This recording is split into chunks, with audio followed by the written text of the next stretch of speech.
Welcome everyone, Costini here with a discussion about Kislev in Total War Warhammer 3 Immortal Empires. Creative Assembly stated in their most recent video on their future plans that they are looking to improve Kislev. And oh boy, is there a huge list of things that need to be improved for Kislev, fixed for Kislev.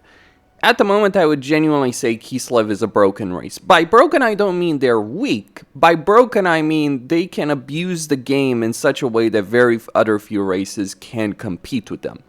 So I'll give you an idea of how this will work. As Kislev, one of the things you care about if you're playing Boris Ursus, if you're playing Katrin, if you're playing Kastaltin, is the whole supporter system. Well, the best way of gaining supporters is with Ursun, generating 5 supporters when occupying a settlement. But then we take this to the natural conclusion, and what we do is we go to a faction. Let's say, take these Norskans, right? Let's say I trade them some territories over here. No problem. Just trade Plesk, trade Volksgrad, even go as far as Prague. Don't accept any military alliance. The fact that you're trading already these settlements to this faction means you can gain a lot of money from them in the process. And you can do this quite a bit. Like with these guys, it's not necessarily going to be, say, as great as it could be in other circumstances, but it doesn't matter. So now, after trading away those settlements, I can then declare war and retake them. Even if they're walled cities, I can retake them. The reason I can retake them is as long as you're trading away a settlement to a faction of a different race, you will be able to just take that settlement immediately after, because they don't instantly get a garrison in said settlement. Now, this, of course, will also grant you supporters, and you can do this a freaking lot. So let's say we go to Azak. Yes, freaking Azak. And we literally just sell all of the southern province to him. You may be tempted, just worth saying, to do a bunch of trading back and forth, in order to start getting positive relations with him. But even if you're not getting positive relations with him, it kind of doesn't matter necessarily. But the reason it doesn't necessarily matter is because you will literally make it so that the AI absolutely runs out of freaking money. This is no joke. So like if you're trading this entire province with barracks away to the AI, to a AI faction, like you can see Azak here is freaking out of money. Right, so we get Igorov. So I've taken all of his money over here. You can possibly even do this over multiple turns, but then you would have to fight the actual garrison. And you can see he's even willing to give us a military alliance. Yeah. So I've just sold an entire province to Azak. And now I can just go to Azak and just declare war and take that entire province back, while also gaining a freaking load of money in the process, and funnily enough even population surplus for quite a few of these settlements. This is bananas. And in all of that, we have gained supporters. So the supporter system is garbage. That really just doesn't work. Like this whole supporter race ends up being annoying. And here's the thing. This is genuinely the best way to play Kislev. It's one thing to say, oh, this is a cheese, of course. But here's the thing.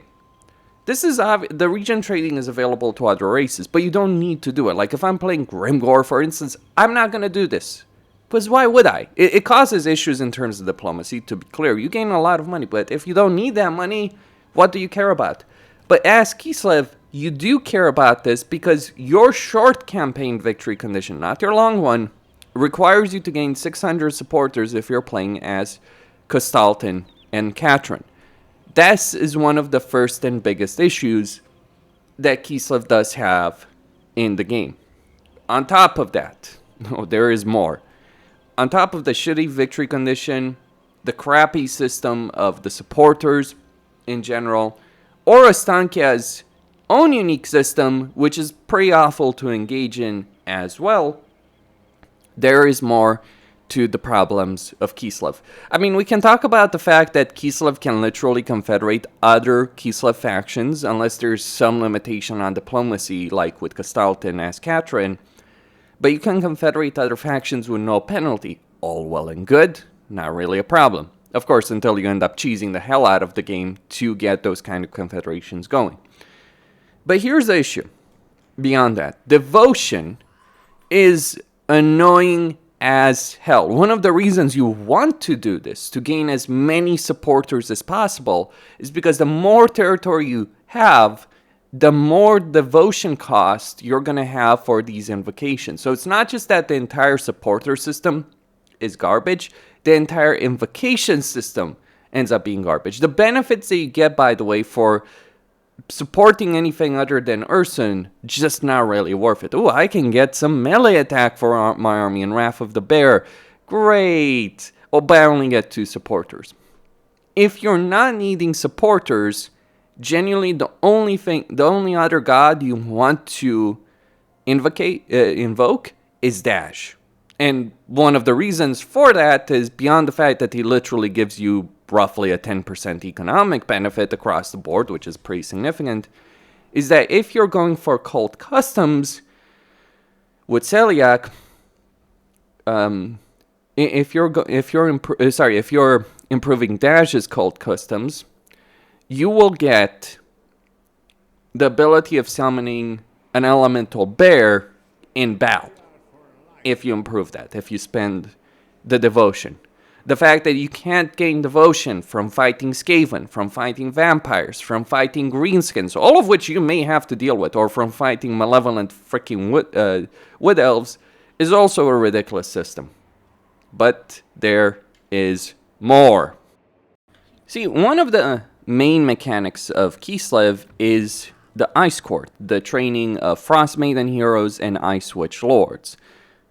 And this is supposed to be like, okay, you play your campaign, you start training these to get access to your heroes and to get access to lords. And the benefit of this is that you can get certain positive traits. But this is randomized in the training. So you can get some very, very useful thing like Ice Charioteer as an example, or Magical Warrior. Or you can get basically useless stuff that you really couldn't care less about. Like, oh, I get the Lord that's unbreakable. Sounds great until it bites you in the ass. Here's the thing, though. There are certain traits that are so overpowered that basically what you want to do as Kislev is you don't even want to train Ice Witch Lords and Frost Maidens in your campaign. No. You want to go in the Realms of Chaos campaign, likely as Kostaltin, set it on whatever difficulty, save up a bunch of Ice Witches and Frost Maidens, and then load them in your campaign, because you can then control which traits you're going to get. And there is a particular trait that is so absurdly broken in the game. Like, I'll give you an example. One of the things that you can get is, of course, like upkeep for certain units, and also recruitment cost for infantry units, but that only applies to the Lord's army. However, there is a lore trait that reduces the construction cost for all buildings in the province, which stacks. Another one that gives you hero capacity for patriarchs, and you end up realizing how ridiculous this is. Oh, best part, the builder trait, if I am not mistaken, stacks. Yes, stacks. So get 5 Ice Witch Lords with this trait, and you are literally building everything for free. This is what I mean by Kislev being utterly broken. I mean, free construction is something like, say, the dwarves can get, but they at least have to level up a lord with skill lines and get a bunch of them and all that kind of stuff, right? And there's traits and all that, but it's one thing to have randomized traits. It's a completely different thing to have this training system that becomes redundant in your campaigns very quickly. Like the last time I actually played the Kislev campaign where I trained any Frost Maiden or Ice Witch Lord in Immortal Empires was roughly around the same time that Immortal Empires came out. Besides that, I've used the load save character system for Kislev because it is ridiculous. And here's the thing, the worst part about all of this. You want to do this. Not only does it give you a significant amount of power because it is a cheese, an exploit, whatever, but Kislev's economy is so poor that saving these money is really the only way to afford a lot of armies that you need to deal with AI on higher difficulties, especially now that they've buffed Legendary, and to build up the structures in a massive empire. Otherwise, you're going to be spending a lot of the gold you're gaining into piss-poor economic buildings like, oh, I spend 1,000 for 100, or 1,500. It takes 10 freaking turns to get this money back. This is absurd. And that's just for the tier 1 structure. Yes, if you build one in a provincial capital, it ends up being worth it, but really I think the caravans should be...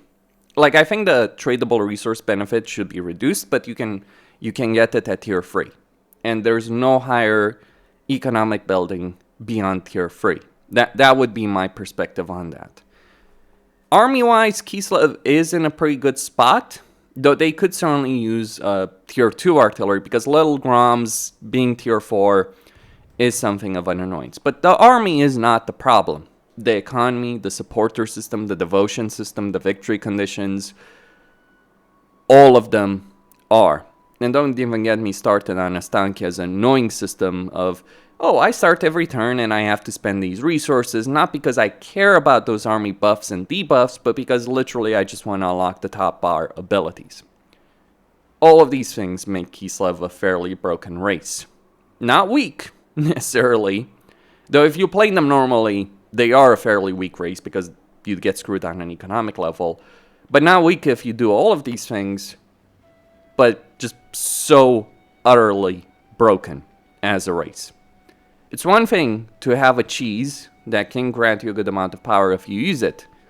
It's another thing for that cheese to pretty much be mandatory if you're serious about playing an effective Kislev campaign. That would be all.